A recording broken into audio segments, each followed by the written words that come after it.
you're probably asking yourself the same question I am right now. Was cleaning up all those markers worth the gag? Especially since I really only needed this one. And to answer your question, no. But anyway, welcome back.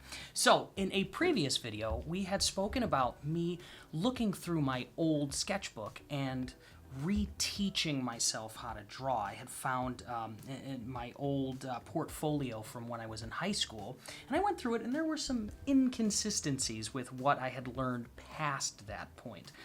So I wanted to go through it and look at some of the things that might be able to tighten up a little bit and help maybe you guys learn a little bit along the way. But in the spirit of growth, and considering it's October, let's challenge ourselves a little bit. Now, some of you artists might know that this month is the month of Inktober. Now, for those of you who might not know, Inktober is a month-long challenge created by artist Jake Parker. It's focused on improving skill and developing positive drawing habits. Basically, every day for the month of October, anybody participating in the challenge is to make an ink drawing and post it online. Now, full disclosure, I have zero time to do that. But I like the idea, and I want to participate in it, at least a little bit. So what we'll do is we'll go through my very, very raw high school portfolio, and we'll pick one drawing. And inside that drawing, we're going to use some of the guidelines set in Inktober to recreate the drawing and see if we can make it at least a little bit better. We'll go over some drawing basics, see exactly how much I remember about what it was like after I did this portfolio. Learning the basics of things like line work, pressure sensitivity, stuff like that. And I'll give you little tips on how you can improve those things if you're following along. But let's not waste any more time. Let me go grab my portfolio so we can take a look at it. Cameraman, take over. Wait, what's happening? Hey, man, I don't... Like and subscribe, I guess. I don't... Buddy, this is not my thing, man. I don't... Hey, Editor Jason here. I just wanted to take over for a second and tell you that we really appreciate you swinging by every time we upload a video, and just to say thank you, I guess. Also wanted to apologize. I know that this video is taking a little bit longer than we anticipated. We've been a little busy working on a skillshare class that we've been trying to get done before the end of the month. Actually, if you want to check it out, the link will be down below. You can check out the classes that I already have on there, and yeah, so we just wanted to say thank you. We appreciate you coming by every time we upload a video, and sorry it's taken so long. So I'll turn it back over to this guy. Back to you. All right, I'm back. Thank you for that. Anyway, here it is. Infamous portfolio. I shouldn't put this anywhere near my face. This thing is disgusting.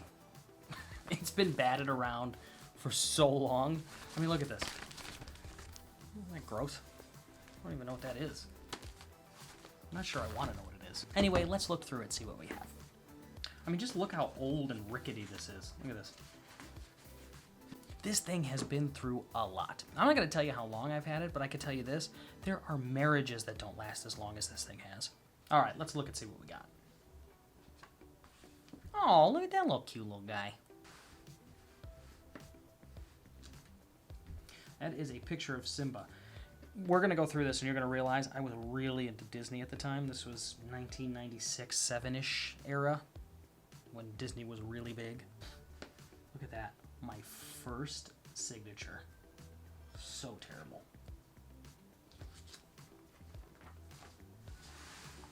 I was also really into comics. You can also kind of see where my head was in high school. Very into comics. I was also really into video games. This one here is from a video game called Shining Force 2. The character's name is Bowie. Loved that game when I was in the 90s. Those games were amazing. This one was a girl I knew in high school. This was just a doodle I did in class, if I remember correctly. Oh, here we go. So these were some of the things that I needed to get done for a portfolio. So these were for some projects that I had to do in high school. In art class, you always get these little projects. The grid project is always a big one for high school. For those of you who might be in high school now, you might know what I'm talking about. And for some reason, this one right here, this was always one of my favorite ones. I really enjoyed comic strips. And they said pick something out of, a newspaper or magazine or something and draw that. And, well, a comic strip. Actually, you know what? I really like this one. Maybe we'll redraw this one. I don't know, let's go through the rest, see what we got. It's a little baby. Look at that little baby. We're definitely going to redo that one. I like that one. It's not an Inktober one, but we're going to redo that one. Oh, here we go. Some more Disney. What was that character's name? Dopey? Doofus? Dummy? Something, I don't remember. Anyway, this was one of my favorite ones. What I was really big into for some reason around this time was taking drawings from other things and like putting them together in a collage, which I thought was really cool. So this is from Disney, obviously, and this one is from they had these little figurines. They were called Precious Moments. So I would draw these little figurines they were really big in the 90s. So I would take a bunch of them and kind of line them up and draw them as I saw them. Blee. That's supposed to be Iron Man. I don't know if it is. I don't know why he's got this really jagged chin situation going on. It must have been an 80s comic.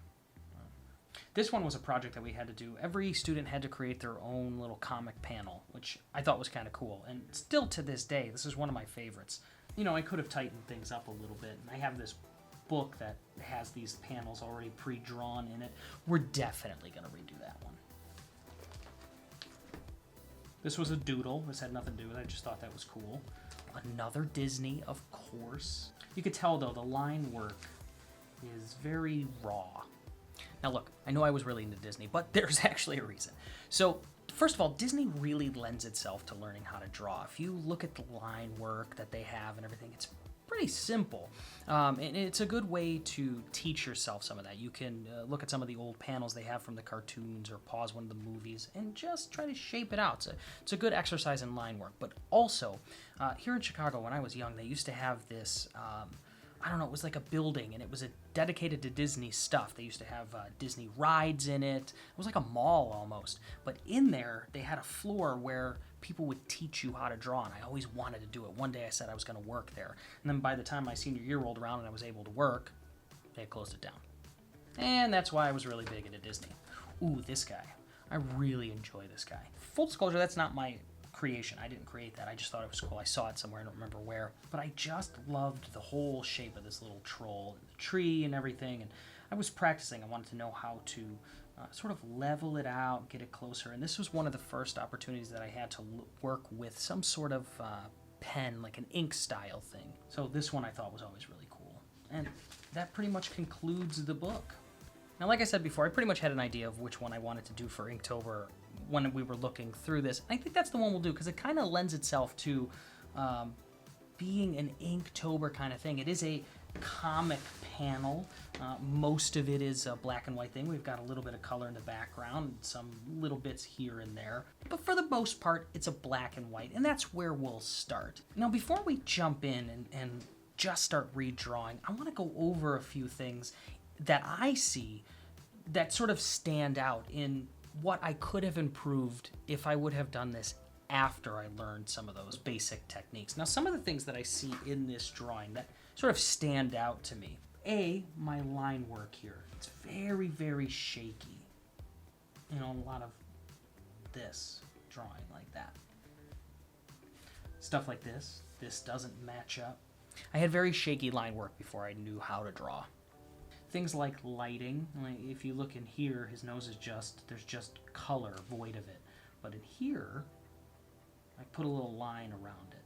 I really didn't understand lighting back then, or at least lighting in terms of perspective. Things like this table, it doesn't match up. My lines don't connect. Some in here, things like that. So let's do a quick tutorial on how to improve some of those things. You know what? I'm going to grab, for now, a softer lead. When you first start drawing, the instinct is to grab just a number 2 pencil or some sort of mechanical pencil. Don't do that. Try to grab something with a bit of a softer lead. Something in the... If you know anything about pencils, you know they go from a 9B to a 9H and all the way through. Grab something in the Bs. They're a bit softer, a bit easier to erase. So when it comes to shaky line work inside here, the way that I used to do it was I would go like this.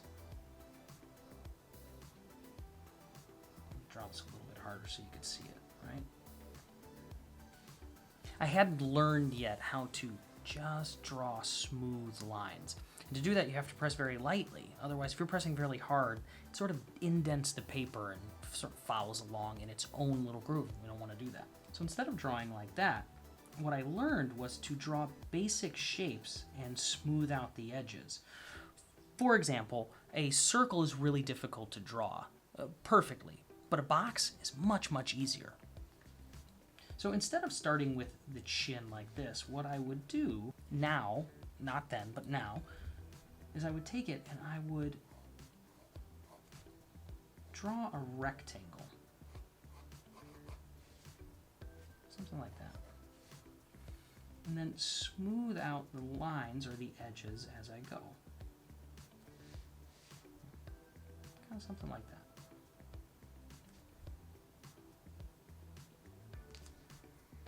And then you can always, when you're finished, take those lines that you don't need and just erase them because you've already drawn very lightly. That's one of the reasons why you don't want to draw hard.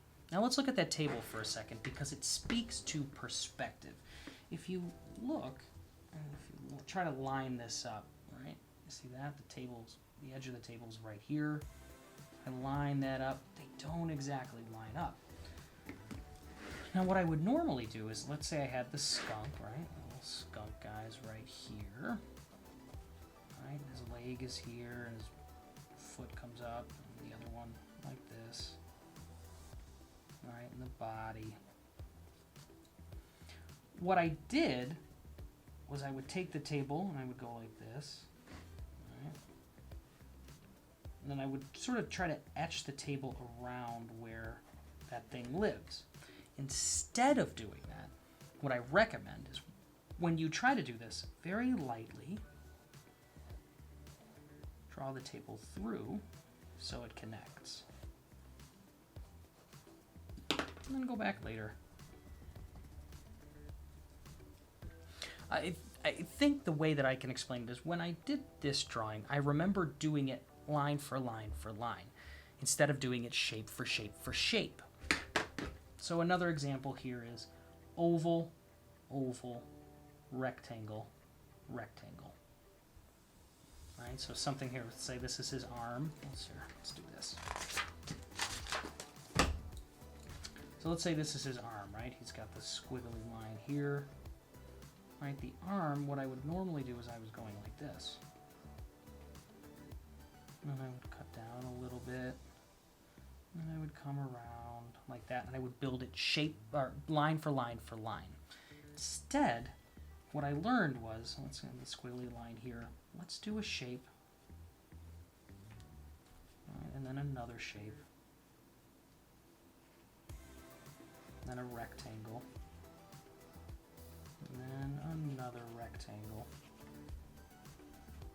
Like that. And later on, as I get those lines in there, I can darken them up and sort of leave them where I want them.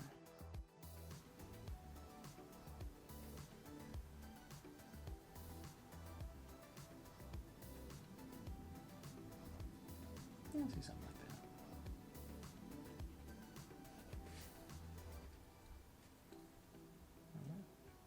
Okay, there's one that kind of cuts like this.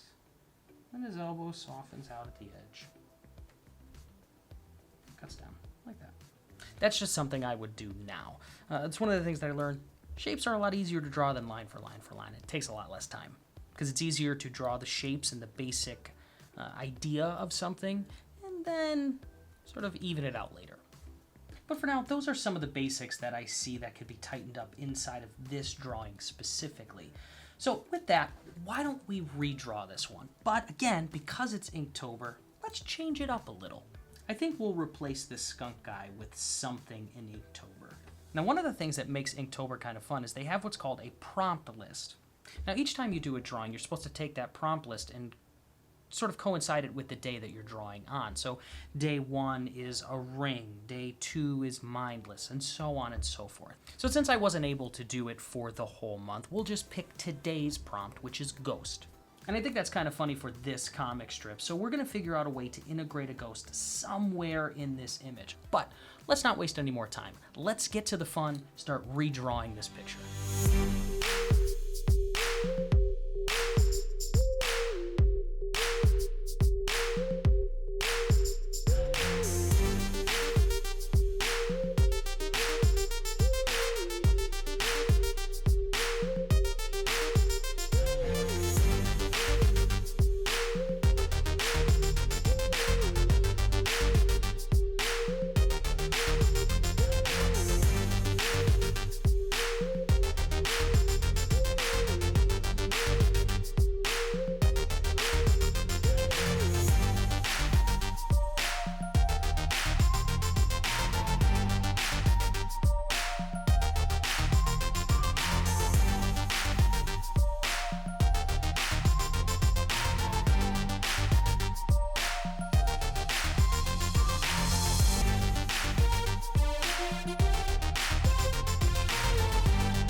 Well, that was fun. So I think we're going to end the video here. But in future videos, what I want to do is I want to go through this book and redraw a lot of these, learning different techniques along the way, and hopefully you guys can use those techniques as well to improve or grow with your drawings. With that being said, I had a great time today, and you know what? I hope you did too. Well, I don't know, if you did, maybe hit that like button down below, and I don't know, while you're down there, subscribe. Why not, right? It's free. It's not hurting anybody. I mean, if you want a real challenge, hit the bell icon, right? Get notified when new videos come out, right? If you want to challenge yourself fully, maybe take your thumb, see if you can go all the way across, do them all at one time. I don't know. Whatever. Anyway, I'll see you in the next one. Peace.